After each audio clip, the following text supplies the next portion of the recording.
Assalamualaikum warahmatullahi wabarakatuh. Good morning everybody. Good morning class. Nice to meet you again. Maaf ya, semoga kita semua selalu dalam lindungan Allah, tetap sehat, dijauhkan dari segala penyakit, begitu juga dengan keluarga kita. Karena ini tugas untuk Irfan untuk memberikan tugas kepada kalian. Nah, sebelum Irfan beri tugas, Irfan akan menjelaskan lagi tentang simple past tense. Ini saya tulis I write in Indonesian language ya, saya tulis dalam bahasa Indonesia biar kalian paham. Jadi simple past tense digunakan untuk menyatakan kejadian yang terjadi di masa lampau.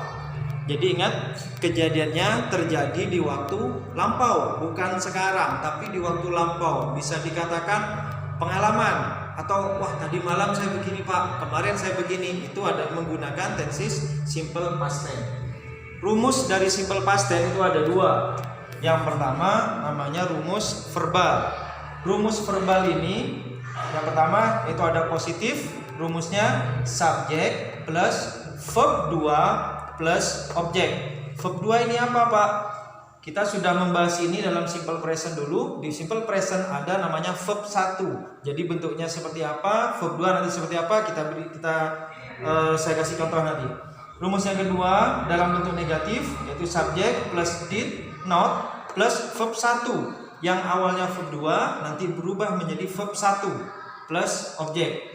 Di interrogatif rumusnya did plus subjek plus verb 1 plus objek. Jadi verb 2 hanya digunakan dalam bentuk positif saja, dalam kalimat positif.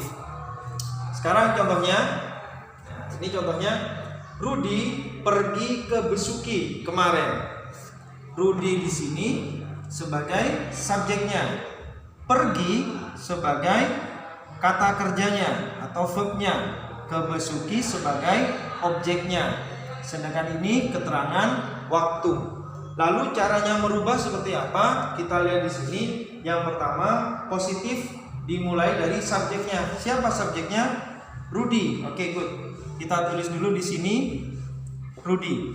Kemudian diikuti oleh verb 2. Verb 2-nya dari kata apa, Pak? Dari kata pergi. Pergi. Verb 1-nya adalah go. Verb 2-nya adalah when. Jadi kita menggunakan kata ini dalam bentuk positifnya. Jadi Rudi went to Besuki yesterday.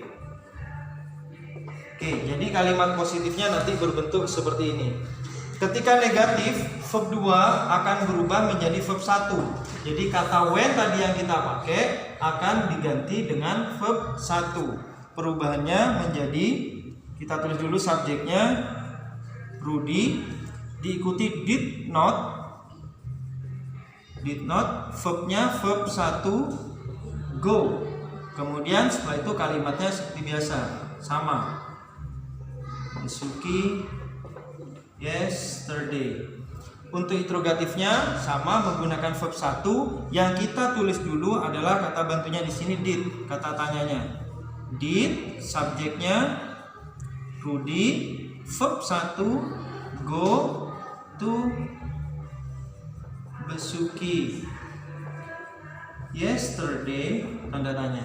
Nah, artinya yang pertama Rudi pergi ke Besuki tadi malam.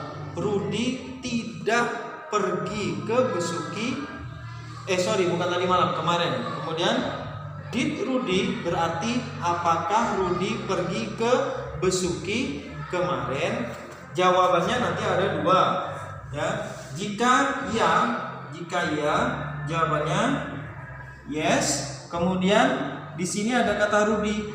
Cari bentuk ketiga dari subjeknya tersebut. Rudi laki-laki. Kata ganti Rudi adalah he.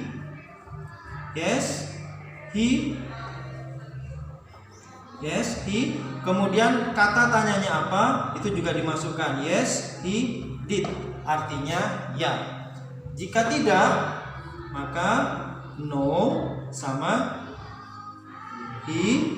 Kemudian did-nya dimasukkan cuman digabung dengan kata not. He did not atau didn't. Oke, ini dalam bentuk verbal.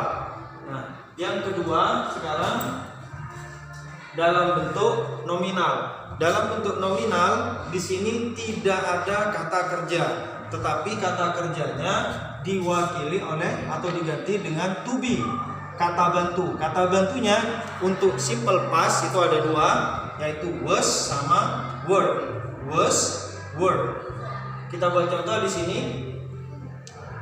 Dia sedih tadi malam. Oke, sebelum ke contoh, di sini saya membuat singkatan sendiri, namanya Ana. Ana ini siapa? Ana singkatan dari 3 kata. Ana.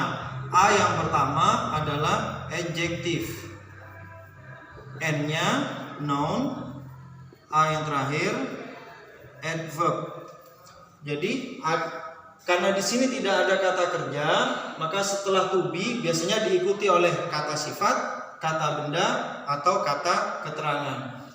Di contoh di sini saya coba menggunakan A yang pertama, yaitu contoh menggunakan kata sifat. Dia sedih tadi malam. Rumusnya kita awali dari subjek, anggap dia di sini perempuan. She was sad last night. Negatifnya nanti tinggal ditambah not menjadi she was not sad last night. Interrogatifnya menjadi was she sad last night. Nah, kalimatnya nanti seperti ini. Cara menjawabnya karena di sini sudah berupa orang ketiga tunggal atau kata ganti. Jadi kalau memang ya, jawabannya yes she was. Kalau tidak, no she wasn't atau was not. Nah, yang kalian harus tahu lagi, penggunaan was sama were digunakan untuk subjek apa saja. Oke, kita bahas di sini ya. Was itu digunakan nanti jika subjeknya I, he, she, dan it. Sedangkan were itu digunakan untuk subjek you, they, dan we. Oke, ini penjelasan singkat tentang simple past.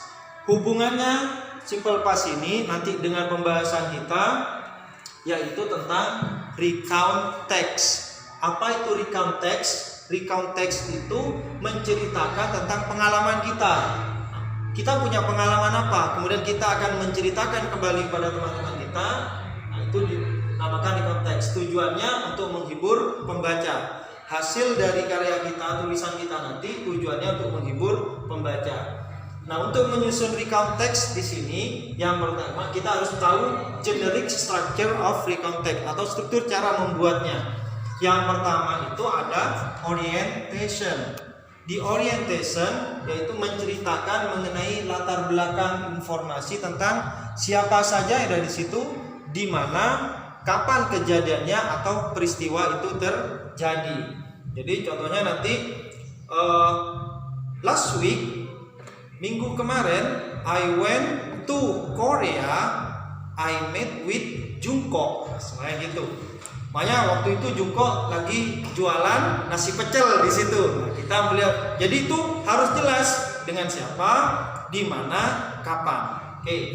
Yang kedua di sini ada events.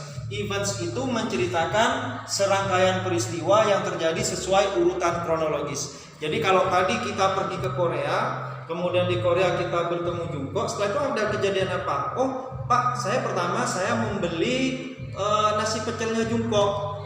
I bought Jungkook's pecel rice. Setelah itu apa? Diceritakan lagi, oh Pak, ternyata nasi pecelnya Jungkook udah enak Pak, sesuai dengan orangnya juga kayak gitu. Ya, kejadian ketiga apa? Ini saya pindah Pak, tidak beli ke Jungkook, saya pindah ke ponakannya Jungkook yang jual. Tapi ingat, diceritakan dalam bahasa Inggris menggunakan simple past. akhir cerita nanti kita masuk di reorientation. Apa reorientation? Reorientation merupakan penutup atau kesimpulan dari cerita. Dari kejadian-kejadian itu, mungkin Pak saya kecewa dengan nasi pecelnya, tapi saya bangga dan bahagia bisa bertemu dengan pujaan saya. Oke, anak-anak, untuk tugasnya nanti Marwan kirim lewat WA, saya share ke ketua kelas kalian semua. Silahkan dikerjakan dan dijawab. Di situ ada 5 pertanyaan yang harus kalian jawab. Terima kasih. Salam Sukajaya. See you next. Assalamualaikum warahmatullahi wabarakatuh.